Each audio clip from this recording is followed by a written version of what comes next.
আজরাইল বলে মা মারিয়াম রে, 2টা মিনিট নয়, 2টা কথা নয়, আমি আজরাইল আর 1 মিনিট সময় দিতে পারবো না। ও মা মারিয়াম, তোমার কলিজার টুকরা শুনে আর কথা বলা সম্ভব নয়। কারণ আমি আজরাইল হুকুমের গোলাম, হুকুম হয়েছে তোমাকে নিয়ে যাওয়ার জন্য গো। আমি 2টা মিনিট দেরি করতে পারবো না। মারিয়াম আলাইহিস সালাম ডাকতে বলে আজরাইল,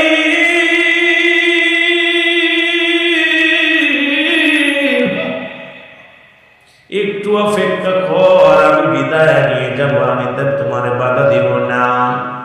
তবে আমার কলিজার টুকরা সন্তান, মা বিনে বড় কষ্ট হবে রে। আমি সারা পৃথিবীর মধ্যে আর কেউ নাই। আমি আমার কলিজার টুকরা সন্তানের 2টা কথা বলার সুযোগ করে দাও। আজরাইল কয় মা মারিয়াম, আমার কাছে বলে লাভ নাই, কারণ আমি হুকুমের গোলাম। আমার আল্লাহর হুকুম এসে দিয়ে যাওয়ার জন্য 1 মিনিট নয়, আমি এখনই নিয়ে যাব, তুমি প্রস্তুতি হও।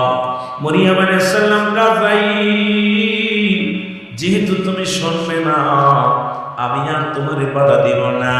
আমি প্রস্তুতি, তুমি আমার নিয়ে যাও, আমি প্রস্তুতি, তুমি নিয়ে যাও। আমাকে চলে যেতে হবে, আমি জানি আমার দুনিয়ায় থাকার জায়গা নয়, আমি দেরি করব না, তুমি আমার নিয়ে যাও, আমি প্রস্তুতি আছি। জোরে জোরে বলেন মারহাবা। আদম আলাইহিস সালাম জানটা বাইর করে নিয়ে গেল। ঈসা আলাইহিস সালাম ফলের চাকা নিয়ে আমার কাছে আসলো। মা মারিয়াম দরজায় পড়ে আছে, ঘরের মধ্যে ঘুমায়।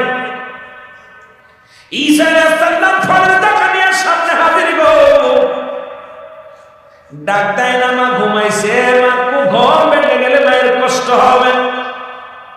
ফলের বাস্তাগুলো, ফলের ছাকাগুলো রেখে দিলেন মায়ের শীতানে, রেখে দিয়ে অপেক্ষায় আছে কখন মা উঠবে, কখন মা খানা খাবে। আবার চিন্তা করে মা তো কোনোদিন, আমি যখন ঘরের মধ্যে আসি আমার মা পায়ের শব্দ শুনে জেগে যায়।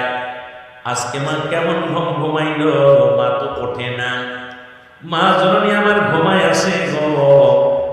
একবার চিন্তা করে ডাক দেব, আবার চিন্তা করে মায়ের ঘুম ডিস্টার্ব হবে, না পরে ডাকি। ঘন্টা 2 চলে যায়, চিন্তা করে জনম দুঃখিনী মা তো এমন ঘুম ঘুমায় না। মায়ের কাছে যাইয়া মায়ের হাত ধরে ডাক দেব,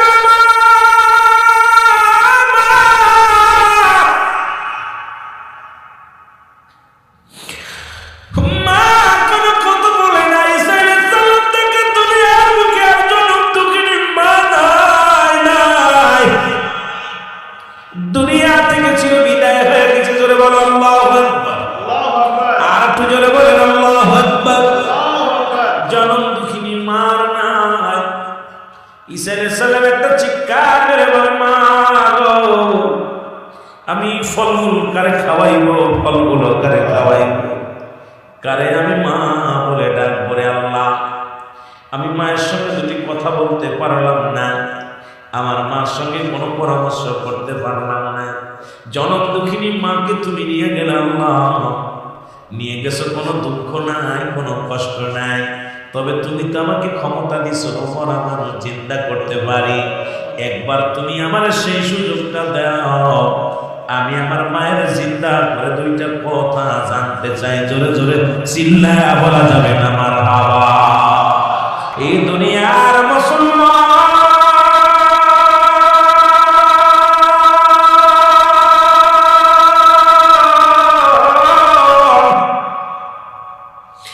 ঈসা নবী ডাকতে বলে, আমার মালিক,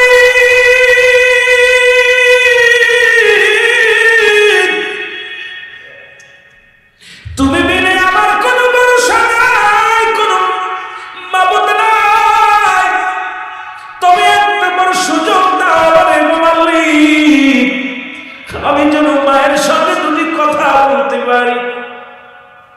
জিবরিল আমিন আসে কয়, নবী ঈসা, ও সুযোগ আল্লাহ দিছে, তুমি চিন্তা করব। ঈসা আলাইহিস সালাম ডাকতে বলে মা, ও মা, মা বলে যখন একটা ডাক দিছি ঈসা নবীর মা জেগে গেছে, জোরে বলেন মারহাবা। আর একটু জোরে বলেন মারহাবা। ফল দেখিয়া হাতের মধ্যে ঈসা নবীর মা জেগায় বাসা ফল আঞ্চলিক কয় হা মা বয়সে আর তোমারে পাই নাই। ডাকতে বলে মা গো, দুনিয়ার মায়া ছেড়ে চলে গেছে, আমি একটা কথা জানতে চাই, তোমার মৃত্যুটা কেমন হয়েছে মা, একটু জানতে চাই। আমি আর কিছু জানার জন্য তোমারে ডাকি নাই মা গো, আমি জানতে চাই আমার মায়ের রূহটা কেমনে বাইর করেছে আজরাইল। এর জনম দুঃখিনী মা মরিয়ম ডাকতে বলে আমার শাশুড়ি, পৃথিবীর মধ্যে তুই যখন এসেছিলি এত কষ্ট পাই না,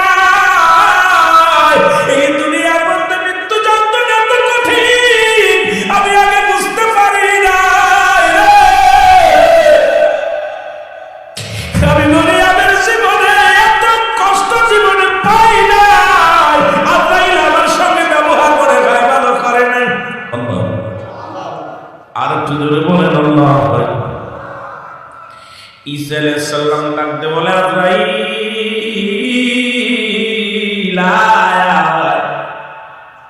আজরাইল হাজির।